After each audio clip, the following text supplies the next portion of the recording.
ನಿಮ್ಮ ಮನಸ್ಸು ಅನ್ನೋದು ಒಂದು 6ನೇ ಇಂದ್ರಿಯ ಅಂತ ಕರೀತಾರೆ.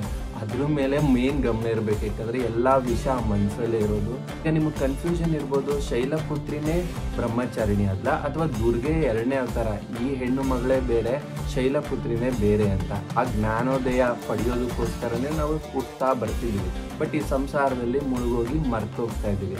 ಎಲೆ ಅಂದರೆ ಪರ್ಣ ಅಂತ. ಯಾರು ಆ ಎಲೆಯನ್ನೂ ತಿನ್ನೋದು ಬಿಡ್ತಾರೋ ಅಪರ್ಣವರಾಗ್ತಾರೆ. ಆ ತಾಯಿಯ ಮಂತ್ರ ಎಂದಿನಂತೆ ನಾನು ನಿಮಗೆ ಹೇಳ್ಕೊಡ್ತೀನಿ. ನಾವು ಇದರಿಂದ ಏನು ಕಲಿಬೇಕು ಅಂದರೆ, ನಾವು ಕೂಡ ಒಬ್ಬ ಸಾಧಕ ಅಥವಾ ಸಾಧಕಿಯಾಗಿ ಬ್ರಹ್ಮಚಾರಿಣಿ ಆಗಬೇಕು ಅಂತ ಅರ್ಥ.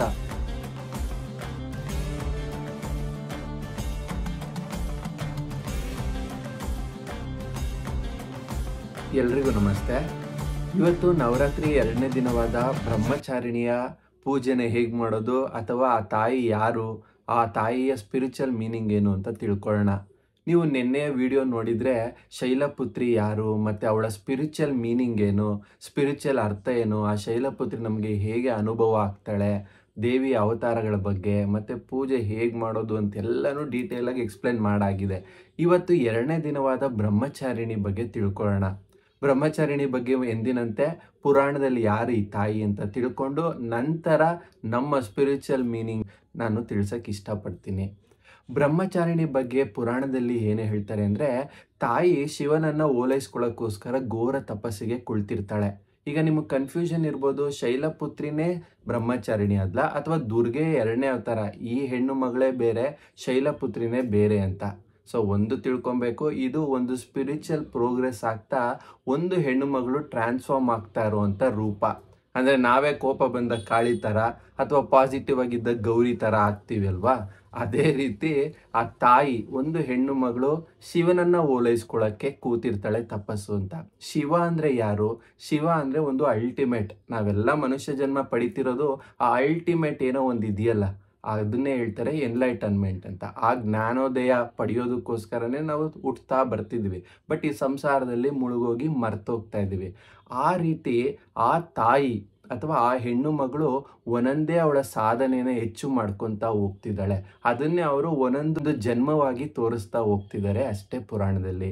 ಸೊ ಈಗ ತಿಳ್ಕೊಳ್ಳೋಣ, ಶೈಲಪುತ್ರಿ ನಿನ್ನೆ ಧ್ಯಾನಕ್ಕೆ ಕುಳಿತಾಗ ಅವಳ ಸ್ವಭಾವನ ಚೇಂಜ್ ಮಾಡಿಕೊಂಡಾಗ ಅವಳ ಸಾಧನೆಯ ಮೊದಲ ದಿವ್ಯ ದೃಷ್ಟಿಯಲ್ಲಿ ಕಾಣಿಸಿದ್ದು ಅವಳಿಗೆ ಶೈಲ, ಆ ಪರ್ವತದಿಂದ ಹುಟ್ಟಿದ್ಲು ಅನ್ನೋದೇ ಶೈಲಪುತ್ರಿಯ ಅರ್ಥ. ನಿನ್ನೆ ವಿಡಿಯೋ ನೋಡಿದಾಗ ಡೀಟೇಲಾಗಿ ಗೊತ್ತಾಗುತ್ತೆ.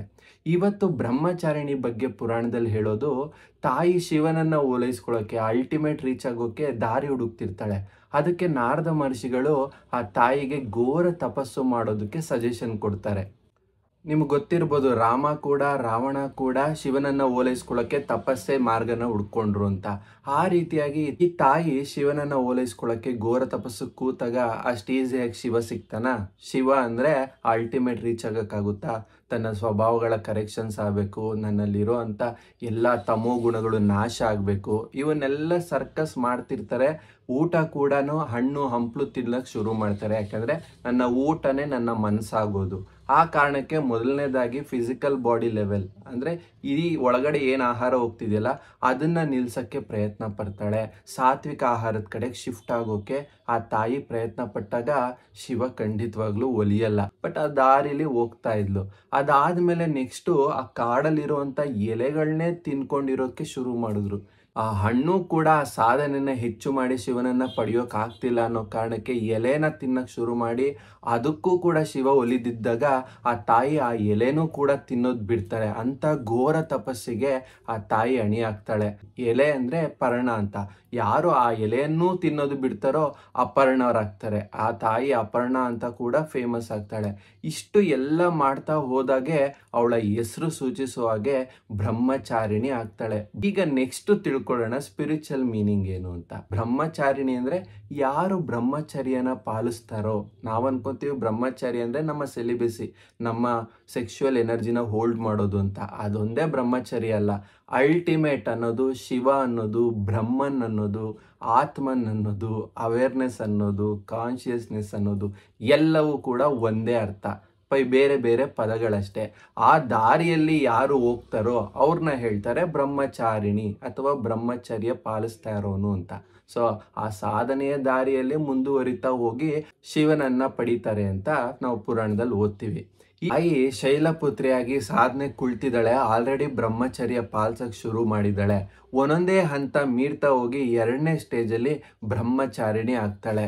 ಮೇಯ್ನ್ ಆಗಿ ಈ ಬ್ರಹ್ಮಚಾರಿಣಿಲಿ ತನ್ನ ಬರೀ ಕೇವಲ ಕಾಮವನ್ನ ನಿಗ್ರಹ ಮಾಡದೆ ತನ್ನ ಇಂದ್ರಿಯಗಳನ್ನು ನಿಗ್ರಹ ಮಾಡ್ತಾ ಹೋದ್ಲು. ಆಹಾರ ಅನ್ನೋದು ಕೇವಲ ನಾವು ಅನ್ಕೊಂತೀವಿ ಬಾಯಿಂದ ತಿನ್ನೋದಷ್ಟೇ, ಖಂಡಿತವಾಗ್ಲೂ ಇಲ್ಲ. ನನ್ನ ಇಂದ್ರಿಯಗಳು ಎಲ್ಲವೂ ಕೂಡ ನನ್ನೊಳಗಡೆ ಆಹಾರವನ್ನು ಸ್ವೀಕರಿಸ್ತಾನೆ ಇರುತ್ತೆ. ಯಾವುದೇ ಒಂದು ನೋಡೋ ದೃಷ್ಟಿಯಿಂದ ನನಗೆ ಬರುತ್ತೆ ಒಳಗಡೆ ಇನ್ಪುಟ್ಟು, ಕಿವಿಲ್ ಕೇಳೋದ್ರಿಂದನೂ ಕೂಡ ನನ್ನೊಳಗಡೆ ಎಮೋಷನ್ಸ್ ಹುಟ್ಟುತ್ತೆ, ಅಥವಾ ಯಾವುದೇ ಒಂದು ವಾಸನೆಯಿಂದ ಚೆನ್ನಾಗಿದೆ ಅನ್ಬೋದು ಅಥವಾ ಚೆನ್ನಾಗಿಲ್ಲ ಅಂತ ರಿಜೆಕ್ಟ್ ಮಾಡ್ಬೋದು. ಈ ರಾಗ ದ್ವೇಷ ಹುಟ್ಟೋದಕ್ಕೆಲ್ಲದಕ್ಕೂ ನನ್ನ ಇಂದ್ರಿಯಗಳು ಸಪೋರ್ಟ್ ಮಾಡ್ತವೆ. ಅವೆಲ್ಲವನ್ನ ನಿಗ್ರಹ ಮಾಡಿದಂಥ ತಾಯಿ ಬಂದು ಬ್ರಹ್ಮಚಾರಿಣಿ. ನಾವು ಇದರಿಂದ ಏನು ಕಲಿಬೇಕು ಅಂದರೆ, ನಾವು ಕೂಡ ಒಬ್ಬ ಸಾಧಕ ಅಥವಾ ಸಾಧಕಿಯಾಗಿ ಬ್ರಹ್ಮಚಾರಿಣಿ ಆಗಬೇಕು ಅಂತ ಅರ್ಥ. ಕೇವಲ ಧ್ಯಾನ ಮಾಡ್ತೀವಿ, ಸ್ಪಿರಿಚುವಲ್ ರಿಲೇಟೆಡ್ ಮಾತಾಡ್ತೀವಿ ಅಂದರೆ ಆಗಲ್ಲ. ಅದು ಪ್ರಾಕ್ಟಿಕಲಿ ನಮ್ಮ ಮೇನ್ ಇಂದ್ರಿಯಗಳನ್ನ ನಾವು ನಿಗ್ರಹ ಮಾಡಬೇಕು, ಇಂದ್ರಿಯ ಕಡೆ ಗಮನ ಕೊಡಬೇಕು. ಅದನ್ನು ತೋರಿಸುವಂಥ ಪ್ರತಿರೂಪ ಬಂದು ಬ್ರಹ್ಮಚಾರಿಣಿ. ಈ ಕಾರಣಕ್ಕೆ ಯಾವುದೇ ಸಾಧಕರು, ಸ್ಪಿರಿಚುವಲ್ ಪ್ರಾಕ್ಟೀಸ್ನರು ಮೇಯ್ನಾಗಿ ನಾವು ಗಮನಿಸಬೇಕಾಗಿರೋದು ನಮ್ಮ 5 ಇಂದ್ರಿಯಗಳ ಹಿಡಿತ. ಏಕೆಂದರೆ ಆಗಲೇ ನೀವು ಇಂದ್ರಾಣಿ ಅಥವಾ ಇಂದ್ರ ಆಗೋಕ್ಕೆ ಸಾಧ್ಯ. ಇಂದ್ರ ಅಂದರೆ ಯಾರು ಇಂದ್ರಿಯಗಳನ್ನ ನಿಗ್ರಹ ಮಾಡಿರ್ತಾನೋ ಅವನೇ ಇಂದ್ರ. ಸೊ ನಮ್ಮ ಸೆನ್ಸಸ್ ಕೂಡ ನಾವು ನಿಗ್ರಹ ಮಾಡಿ ನಮ್ಮ ಬ್ರಹ್ಮಚರ್ಯದಲ್ಲಿ ನಾವು ಪಾಲಿಸ್ತಾ ಹೋದರೆ ನಾವು ಕೂಡ ಬ್ರಹ್ಮಚಾರಿಣಿಯ ಸ್ಟೇಜ್ನ ಮೀರ್ತೀವಿ. ಅದಕ್ಕೆ ಇವತ್ತು ಆ ತಾಯಿಗೆ ಮುಡುಪಾಗಿಟ್ಟು ಅವಳ ಸ್ವಭಾವನ ನಮ್ಮೊಳಗಡೆ ಮಾಡ್ಕೊಬೇಕು. ಇದು ಸ್ಪಿರಿಚುವಲ್ ಆಸ್ಪೆಕ್ಟ್ ನಾವು ಕಲಿಬೇಕಾಗಿರೋದು. ಈಗ ನಾವು ಪೂಜೆ ಮಾಡಬೇಕು, ಬ್ರಹ್ಮಚಾರಿಣಿನ ಎನರ್ಜಿನ ಇನ್ವೋಕ್ ಮಾಡಬೇಕು. ಆ ತಾಯಿಯ ಮಂತ್ರ ಎಂದಿನಂತೆ ನಾನು ನಿಮಗೆ ಹೇಳ್ಕೊಡ್ತೀನಿ. ಅದೇ ರೀತಿ ಇವತ್ತು ಮಂಗಳ ಗ್ರಹ ಅಧಿಪತಿಯಾಗಿರ್ತಾನೆ ಈ ನವರಾತ್ರಿ 2ನೇ ದಿನಕ್ಕೆ. ಸೊ ನೆಕ್ಸ್ಟು ಮಂಗಳ ಗ್ರಹದ ಮಂತ್ರನೂ ಕೂಡ ತಿಳ್ಕೊಳ್ಳೋಣ. ಮೊದಲನೇದಾಗಿ ಬ್ರಹ್ಮಚಾರಿಣಿ ಮಂತ್ರನ ಎಂದಿನಂತೆ ನೆನ್ನೆ ಥರ ಪೂಜೆ ಮಾಡ್ರಿ.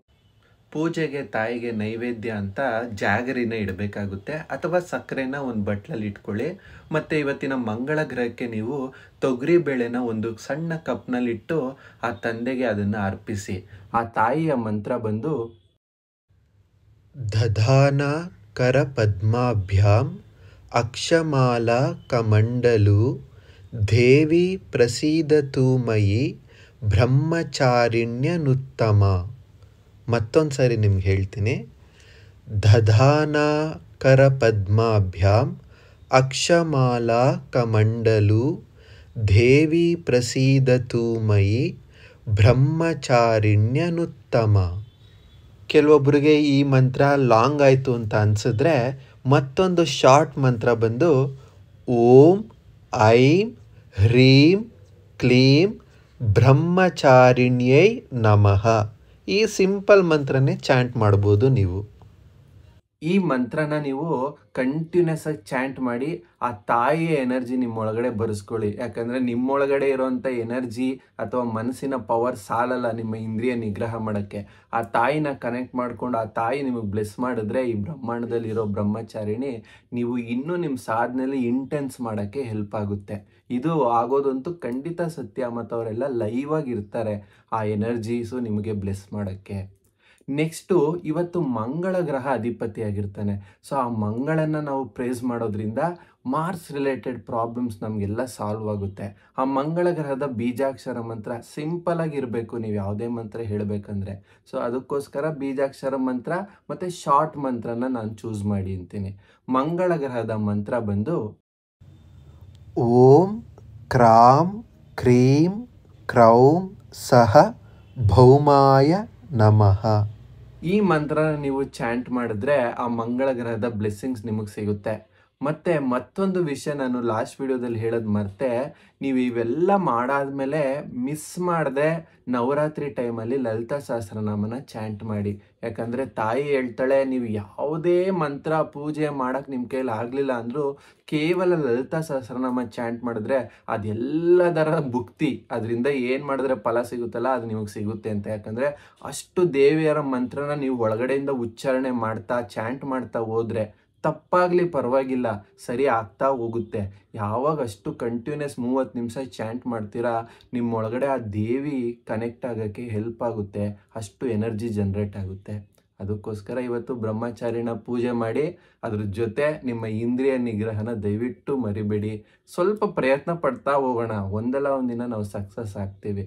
ಸೊ ಮನಸ್ಸು ಅನ್ನೋದು ಒಂದು ಇಂದ್ರಿಯ, ಅರ್ಥ ಮಾಡ್ಕೊಳ್ಳಿ. ನಾವು ಅನ್ಕೊಂತೀವಿ ಕಣ್ಣು, ಕಿವಿ, ಮೂಗು, ನಾಲಿಗೆ, ಚರ್ಮ ಮಾತ್ರ ಅಲ್ಲ. ನಿಮ್ಮ ಮನಸ್ಸು ಅನ್ನೋದು ಒಂದು 6ನೇ ಇಂದ್ರಿಯ ಅಂತ ಕರೀತಾರೆ. ಅದ್ರ ಮೇಲೆ ಮೇನ್ ಗಮನ ಇರಬೇಕು, ಯಾಕಂದರೆ ಎಲ್ಲ ವಿಷಯ ಮನಸ್ಸಲ್ಲೇ ಇರೋದು. ಸೊ ಆರಾಮಾಗಿ ನೀವು ಸಾಧನೆಯಲ್ಲಿ ಮುಂದೆ ಹೋಗಿ ಮತ್ತು ಪಾಸಿಟಿವ್ ಆಗಿ ಸಕ್ಸಸ್ ಆಗಿ ಅಂತ ನಾನು ಕೇಳ್ಕೊಳ್ತೀನಿ.